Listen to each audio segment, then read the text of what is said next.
Mais Dusty, va-t-elle venir me chercher? Va-t-elle accepter un défi?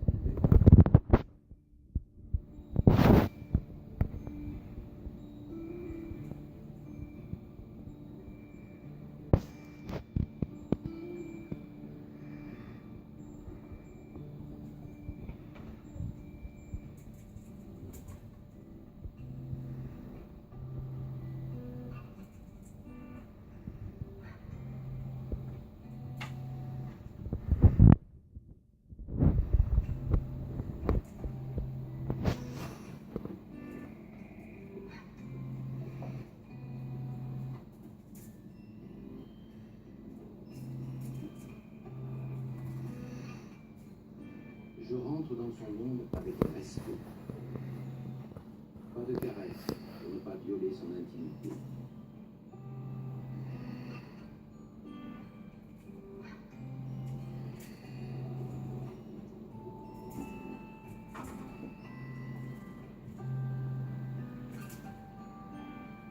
Yann me prête l'une de ses ailes nageoires. Dusty semble ravi d'avoir un nouveau compagnon. Je me prête à son jeu et réponds à son insatiable curiosité.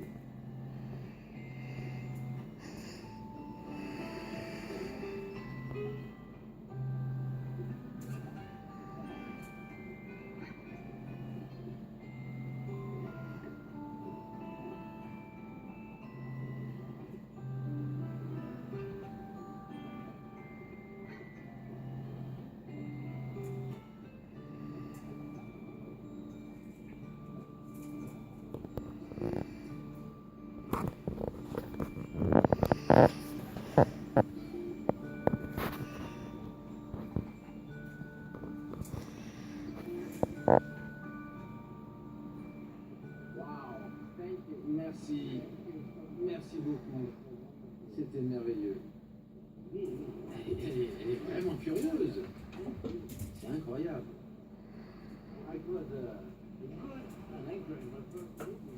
C'est vraiment une première fois formidable. Quand je suis sorti pour ajuster ma ceinture de plomb, elle est venue, elle m'a attendu. Et dès que j'étais dans l'eau, waouh, c'est reparti. Elle te connaît maintenant. Tu fais partie de ses amis. Si tu reviens dans 3 ans, elle te reconnaîtra aussitôt.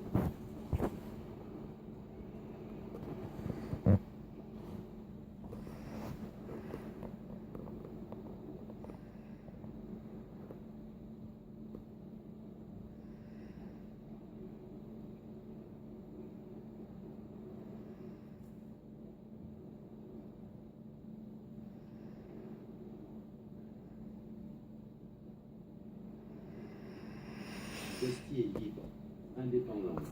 Personne ne la menace, personne ne la défend. Elle vient sans contrepartie, c'est elle qui décide. Elle est sauvage et elle peut disparaître pendant des mois. Dusty et moi, nous avons eu des séances de nage fantastiques. Mais rien n'est garanti. Je ne vais pas dans l'eau et elle arrive automatiquement. Ça ne marche pas comme ça. C'est elle qui décide. Le 15 octobre 2009, il y avait 3 autres dauphins à Wellstrand, près de la ville de Milton Malbay, où elle séjournait avant. Et il y avait parmi eux un grand et beau mâle qui sautait par-dessus elle. Et Dusty sortait la moitié de son corps de l'eau pour l'admirer. Comme si elle se disait « Mais beau gosse, c'est pour moi que tu t'es fait ?» C'est clair qu'il y avait de la romance dans l'air. Une semaine après, elle quitta Wellstrand et disparut. Encore une semaine plus tard, elle réapparut.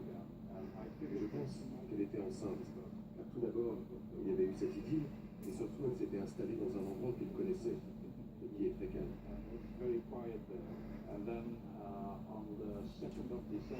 Fin décembre 2010, un dauphin nouveau-né fut retrouvé rejeté par les flots sur la côte de Toulouse.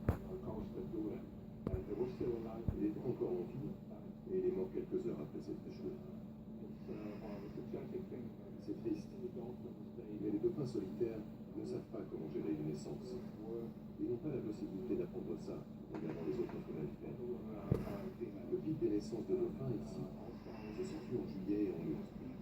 Et pour le cas présent, cela se passait en décembre, ce qui est une période très défavorable.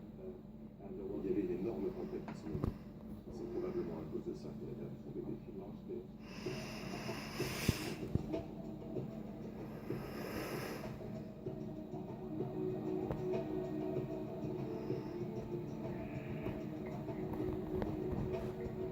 Dusty est ce qu'on appelle un dauphin ambassadeur.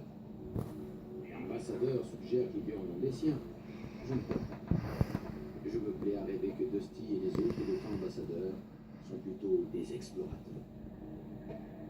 Peut-être, comme Marco Polo ou Mozart, cherchent-ils d'autres horizons. Peut-être veulent-ils rencontrer d'autres intelligences.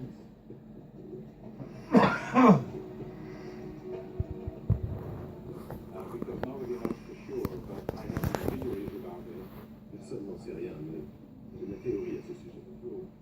Je pense que c'était la plus intelligente du groupe, et comme c'est le cas chez les humains, ce n'est pas très apprécié. Soit elle s'est fait rejeter par le groupe, soit c'est elle qui a choisi de le quitter. Difficile à dire. En tout cas, elle a réussi à vivre seule par ses propres moyens depuis plus de 15 ans maintenant. Les dauphins sont des animaux très sociaux, donc il lui aura fallu être très maligne pour survivre seule. Les raisons pour lesquelles elle est attirée par les humains, je l'ignore. Vous devriez peut-être demander directement à Dusty.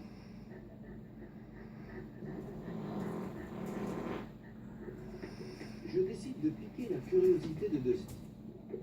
Dusty est surprise. Elle utilise son sonar pour comprendre ce que je fais.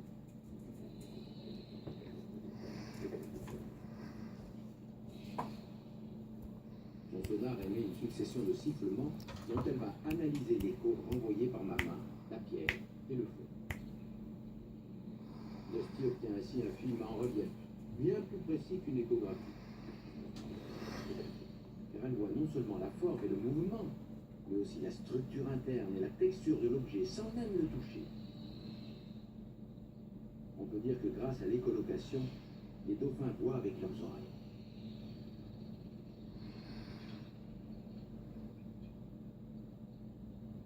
Ces sifflements sont si intenses qu'ils ressemblent à une plainte interrogative.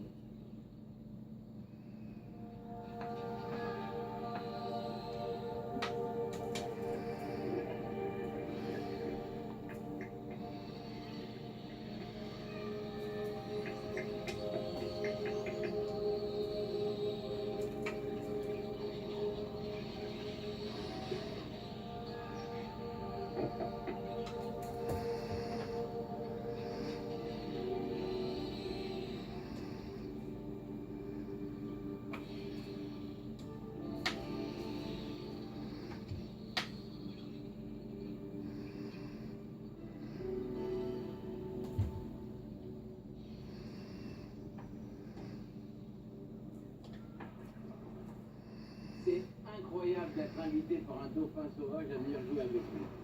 J'ai jamais vu ça. Pourtant, j'ai plongé avec des dauphins, mais c'est vraiment la première fois. Et ce qu'il y a d'extraordinaire, c'est sa curiosité. C'est incroyable. J'ai trouvé, voilà. J'ai trouvé une pince de homard au fond de l'eau. Et j'ai lancé un rocher comme ça.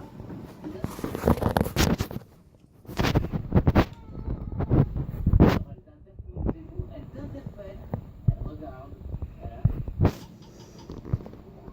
Elle fait un tour comme ça, et puis elle revient.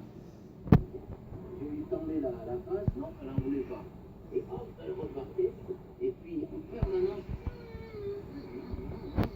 Lost. Hop, elle repart. Et puis alors l'œil, il te regarde. C'est extraordinaire. Extraordinaire.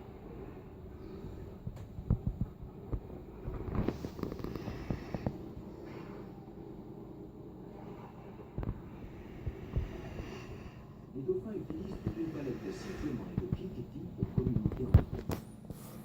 Sous l'eau, tous ces sons se mêlent en un étonnant concert qu'enregistre l'ingénieur du son, Nicolas Kelfer.